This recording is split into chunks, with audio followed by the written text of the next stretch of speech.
I'm gonna season my chicken with these ingredients. It's my chicken, it's washed. I'm gonna start off with some adobo, onion powder, garlic powder, black pepper, caldo de pollo, chicken bouillon, some sazon con culantro y achote, some Worcestershire sauce, and I have Kraft. I don't have, I usually use Sweet Baby Ray's. Clean hands.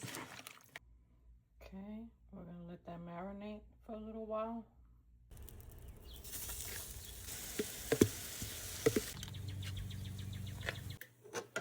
Okay, so I made arroz con habichuela rosada today for dinner.